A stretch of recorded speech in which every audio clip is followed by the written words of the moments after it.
My name is Elise Wild, and you are listening to women's lifestyle magazine, Inspired Voices. In this episode, I'm joined by mental health care educator Erin Fisk as we discuss anxiety during the coronavirus pandemic and things we can all do to take care of our mental health right now. So Erin, before we get started, tell me about yourself and kind of about your work history and your area of expertise.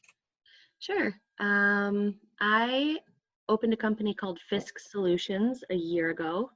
And before that, I worked in corporate America as an administrator the last few roles, and before that, as a clinician. My background is in social work. And I got my degrees here in West Michigan. And when I started my company, I really felt that I had more to offer in the way of connection and relationships, and using my skills in building relationships to teach people about mental health and encouraging people to open up about what was really happening in their companies as opposed to an individual therapy or engagement, the way that mental health impacts their employees and their culture. And I did a lot of research to see how much data was out there, and I wasn't surprised, but maybe some people would be, on how the Centers for Disease Control and World Health Organization are forecasting the impacts financially to our global economy if we don't address mental health in the workplace, and how that really will affect our productivity as a society. So I made it my mission to ensure that people get information, and no one has to live in a space where they would say, if I'd only known, then maybe I could have done something, or maybe I could have changed things.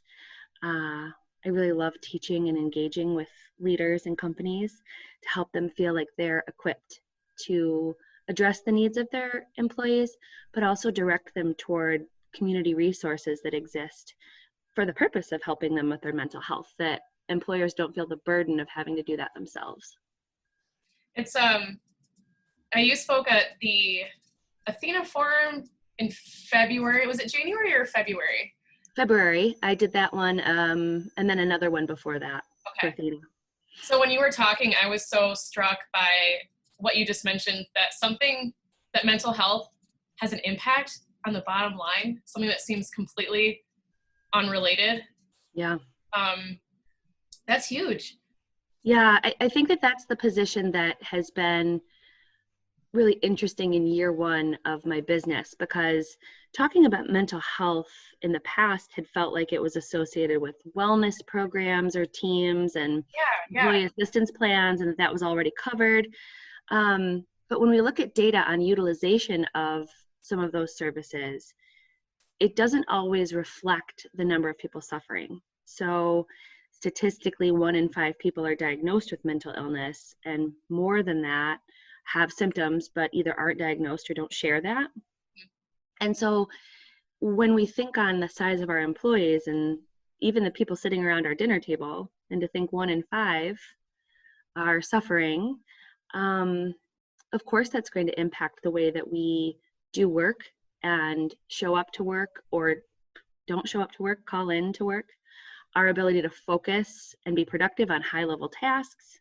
Mm-hmm. I think the data point I'd shared in that group was that for every $1 that a business invests in mental health, $4 return to the economy. That's amazing. Yeah. That's a huge return. Yeah. So right now, with what's going on in the world, we're in the midst of a pandemic. Grand Rapids is currently lingering toward a shelter in place, or so it seems. And a lot of people are working from home and also coming up against mental health, their own mental health. And I think mental health is always an appropriate conversation. I was really fortunate to grow up in a family where my grandparents really cultivated dialogue around mental health. They unfortunately had a daughter die by suicide when she was 18. So, and my grandpa experienced pretty severe depression. So we were so lucky to grow up with them constantly having that dialogue with us and telling us, that if that medication is it okay, and you can explore these things, and really helping us understand the difference between being appropriately sad and what depression actually feels like. Mm-hmm. Anyways, I digress. So Thank mental you for sharing that. Yeah, absolutely. Thanks for making me feel comfortable to share. Yeah, sure. So mental health conversations have always been a part of my life, and it's kind of thrilling to see it become more part of our mainstream dialogue. And right now, it's important. Right now we're experiencing something we've never experienced before, and anxiety levels are high. Yep. So can you share any insight on that, and maybe perhaps too what you're going through yourself? Sure. With your family? I think that it's very reasonable to think that when society's experiencing loneliness, that then we see greater incidence of mental health challenges, because humans are designed for connection, and social distancing is the opposite of seeking great connection. So I think that alone could be discouraging people from accessing support that they maybe didn't even realize was part of their regular routine, but that was helping them stay mentally well, like engaging with people in the break room, or even walking by people in a public setting. There are so many people that thrive in social scenarios, and that's really what drives them, who may be finding themselves in a place now where they're not connecting with people except for maybe by phone once a day or whatever that looks like. That's a great point, that maybe unbeknownst to us, there's parts of our routine throughout the day that have supported our mental health, and we just don't necessarily make that connection until that thing's gone. Yeah. I haven't thought about it that way. And I think that people are in a place where they're seeking a lot of answers and sort of digging for more tips and tricks and guidance on how to survive this. And we get comfortable making jokes about things that sort of eases the discomfort, I don't know what other word to use, about what's really happening. So we start joking about things like how to work from home without going crazy as a headline, or we start using terms about substance use and losing our minds and insanity, and these kind of phrases that really are, I understand, slang terms. I'm not suggesting that people don't have, can't use them, but just being thoughtful on what you're actually referencing and speaking to, because people are feeling like they're desperately trying to find some Sherpa that's going to guide them through this in a way that they're going to stay on their meds and feel like they can stay sober. And they finally found the list written by BuzzFeed or whomever that said, here's the top 10 things you need to do, and if you just do these, you'll be okay. Yeah. And you and I had talked earlier about my perspective being that people have it within them already. So you've done hard things in your life. You have survived fears and panic and anxiety and everything feeling flipped, turned upside down. Like you've done it. And taking time to examine what it was that worked for you before and replicating that as much as possible can really be insight to giving you the control that you're seeking. Wow. Yeah, when you referenced Brene Brown earlier. Yeah. Kind of implying that we are built for situations such as this. Mm-hmm. And for me, when I get through a hard time, I think, oh, that's over. Now my life, and I think I'll never have to do that again. When in fact, life is kind of a cycle of difficult times that we get through. But I find myself thinking that every hard thing I get through is going to be the last hard thing that's ever going to happen to me. And that's absolutely not the case. But it's the way that my brain copes. I think sort of like you were saying before, that society will never go back to exactly the way it was because this rewired things for us. We know what it's like to experience social distancing and new phrases and concepts. Learning from home, LFH, is the phrase that schools are using to send information home to new parents that are homeschool teachers. But in the same way, when you've gone through hard things in your life, like all of us, your brain is never the same and never goes back to the way it was before that thing happened. So even if you think, I'll never have to go through something hard like that again, you also are the person that went through the hard and now are stronger on the other side of it. I think that we can also offer grace to our fellow community members who may have had experiences where this is exactly what they, in some ways, they've experienced in the past. So for people who have trauma and maybe have been diagnosed with PTSD, post-traumatic stress disorder, or haven't, people who have had experience with isolating when they're feeling very depressed, and now that's exactly what we're being asked to do. Some of our new world order could be reflective of exactly those hard times they've been through before, and they can be having feelings of, oh no, not again. So I think just the same for them, reminding yourself what got you through before and how you can make small changes to re-engage whatever that plan was, to repeat those behaviors or choices as much as possible, can give you some hope. That's really great insight. That's not something, I, as somebody, I've experienced trauma, but I'm not in a place where I'm not often triggered anymore. And I'm really happy to be in that place. So I hadn't really considered the fact that there might be a lot of people in that spot right now. And yeah. And also that not everyone is on social media voicing how they're feeling right now. A lot of people are, and that's wonderful. And but I realize there's probably a lot of people who are not.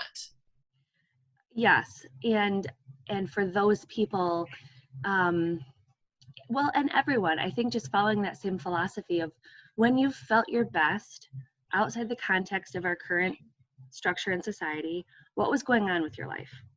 How often were you talking to your mother? Or how often were you playing with your dog? Or how many projects did you complete at work? You know, there's things that are limited now, especially with businesses closing and looking like more are headed that way, where we then feel like, well, what's my purpose? Where's my productivity? What's my worth? And becoming creative and reaching out to people and asking for suggestions and sharing that sense of wanting to still recreate however you were at your best in this new way can be really helpful. I love that. I love so you're taking like stock of the logistics of what a really great point in your life looked like. Yeah. So that is such great advice. And I think it helps take the pressure off of people feeling that obsession to search for more, read more, stay on social media. This next tip and trick is going to be the one. Why am I not scheduling my kids enough? Why am I not following the routine? Geez, I should be going to bed earlier and getting up, and all these pressures. Is that how you were when you operated at your best? If not, let's focus on the things that you know how to do well and make small changes. I love that. That's wonderful. Something that we talked about earlier that I hadn't really thought of or realized that I myself was engaging in is self-blame for not being prepared for this. Even though, like I had shared with you that at this point, my husband and I are more prepared than we would have ever been. I still keep thinking, okay, we have our savings. Why didn't we save more? Okay, we did this. Well, why didn't we do that? Because at the times we made those decisions, those were the best decisions for us at the time. That's right. And I'm sure everyone is feeling a sense of shame for not preparing for this as if we possibly could have. I think that calling shame out can be really helpful for people to just hear someone else say that and feel validated that maybe that is what they're experiencing. Because there is no way to have known, and hindsight is not always our friend.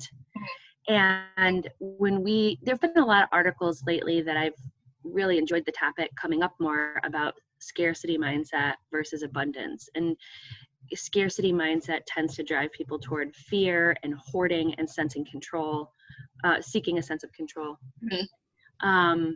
And I think that this concept of social distancing and toilet paper and all of those ideas kind of align with that, well, if I only had a little bit more, if I'd only planned a little bit better, then I wouldn't be in the situation that I'm in. So people are doing the best they can to try and find a sense of control, but the shame that we experience for not having or for not having enough money, for not having enough food, for breaking up with that person and not having the relationship now, for not saying goodbye to a loved one that now we won't be able to spend time with, who may be ill or passing away, to have had that argument with our family member who's now going to get married and that's all turned upside down. I think that we can get lost in all of that, in that shame of I should have known better. And for me, as an entrepreneur, the way that shame's showed up has been, why did I put myself and my family in the position of not having the safety net of a corporate salary? When something like this hits, certainly people are laid off. Others are able to work from home and maybe feel some peace to be able to lean in with their kids and binge watch shows and and engage in those kind of unwinding activities that we're seeing a lot of now, which is that's valid. I mean, that's, if you're in that position, those things can help you cope with what's going on. But as you mentioned, a lot of us, this is all relative. All this, and a lot of us are not in a position to relax with the kids or read a whole book or binge watch a show because we're trying to figure out, what does my life look like? Yeah, and I think that's where I felt shame the most often is, why did I put myself in a position where now I have to stay downstairs in my basement home office while the kids are running around and I could engage with them more. And I read those posts that people write, and to your point, it's very well intended and a great reminder for people who are able to even tap into a few of those things. But I'm not seeing as many. I guess I should probably write one on my Fisk Solutions page. But if this doesn't apply to you, you are not alone, and that doesn't mean you're getting it wrong. It just means that your life looks different. Yes, there is that feeling of those posts. Again, I've taken little bits and pieces of those posts. When my day's done and I'm like, okay, I did everything I could do, I'm really trying to give myself the grace to relax. But it is really isolating, and it does make you feel like, okay, well, I did it wrong. I totally did it wrong. So, yeah. And I don't think and I'm saying this, I guess, so that I can hear it coming out of my mouth as well for my benefit. Like, there isn't a way to do this wrong. As long as your intentions are in creating kindness and providing for your family and being a responsible member of society in the way that, for example, you aren't buying all of the hand soap and leaving some for other people or toilet paper or whatever it is. Like, if we exist in a space where we still allow ourselves to focus on the connection of society that will happen once all this is over, like, act as though this is going to be done and you're still going to have to face these people again. That is such beautiful advice. I love that. And there is no wrong way to do this. Oh, there's not. Whatever works for you, and it may look different tomorrow than it does today. And to the best of our abilities, to offer ourselves grace, focus on recreating when we felt our best, and noticing shame and doing our best to challenge that with the mantra of, I did the best I could with what I had, and that's what I'm still doing. So when I love the phrase, give yourself grace. And it took me a long time to figure out what exactly that looks like. Like, what does the action of giving yourself grace look like? Is it what you just said, is doing that positive self-talk of I did my best? Is that what grace looks like in action? I think grace looks like noticing your feelings and thinking on your choices. Yeah, and reminding yourself you're doing the best you can with what you've got and treating fellow members of society the same way. Because when we offer grace to others, we feel good. It's like those random acts of kindness. If what you can do right now is turn down the judgment and offer space, hold space for people where they're doing their best too. And that may not look like your version of your best, and you'd wished they had done something different, but it's giving people forgiveness without having to ask for it. It's being generous in ways that you can afford, like with your time if you have it. It's being selfless and also finding balance and taking care of your own needs. I think, to me, that's grace. That was a beautiful answer. Thanks. Very well put. Something we also explored in our earlier conversation too was I kind of laid out to you what my worst case scenario looks like in all of this, and how it's been comforting me, because it's actually not that bad, but it's also opened my eyes to the reality that, as I said earlier, the struggle in this situation is relative. There are people whose best case scenario doesn't look as good as my worst case scenario. And that has really hit me hard and has made me reflect on that our experience in all this, while it's the same-ish, that there's this thread of anxiety that's connecting all of us. It's really, there's so many varying experiences happening right now.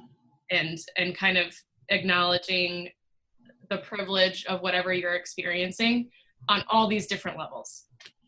Yeah, I think there's a loss of control for everyone, and opportunities to feel anxious and stressed about loss of control. Humans in general don't like loss of control.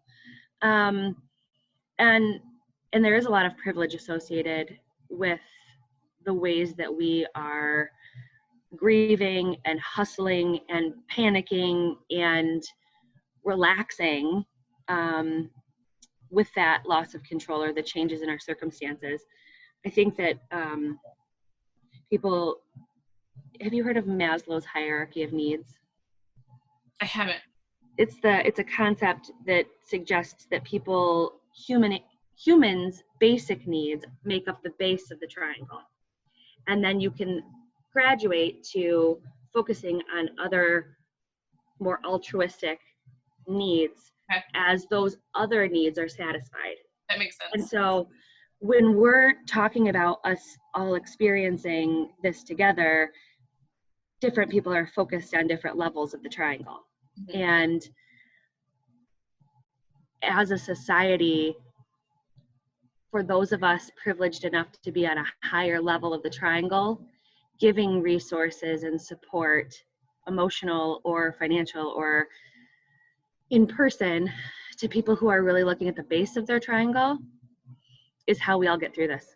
People who don't have access to food and who don't have a plan for shelter, who've already been living month to month on their mortgage or their lease, being creative and thinking on how we can offer what we do have in surplus rather than focusing on what we're losing is a great way to stay connected.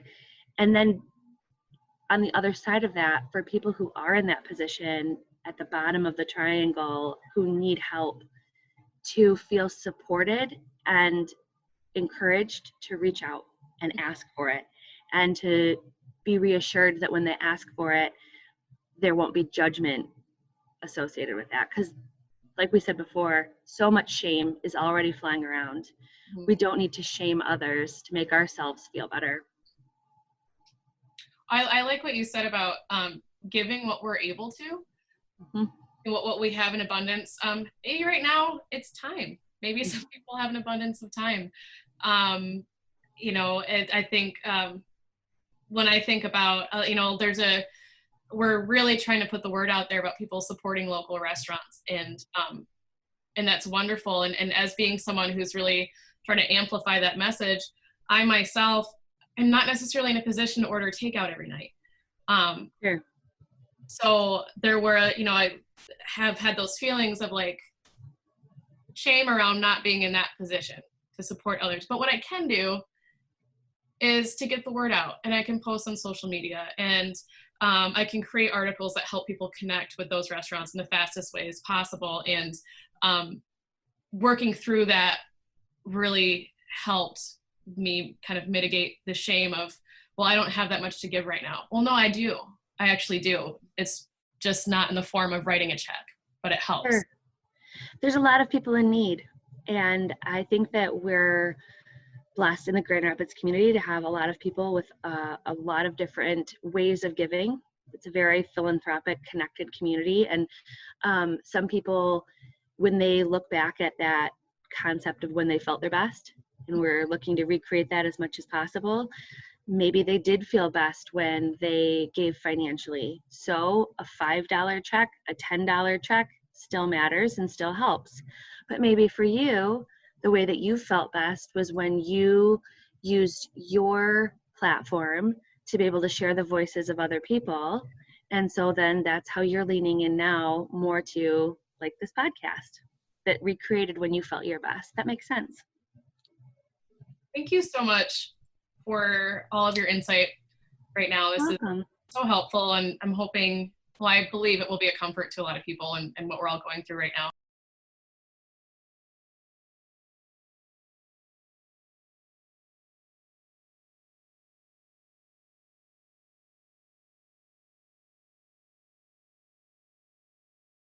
I think the last piece that I'd like to mention is just normalizing and validating people's stress over feeling like we're just having to wait. Waiting has not been something that I think a lot of people are great at. Maybe I'm just speaking for myself. But we are in a position where we're forced to wait and see how this plays out. And sometimes when we're waiting, we'll do many things to distract ourselves from sort of the agony of patience. And some of that can look like,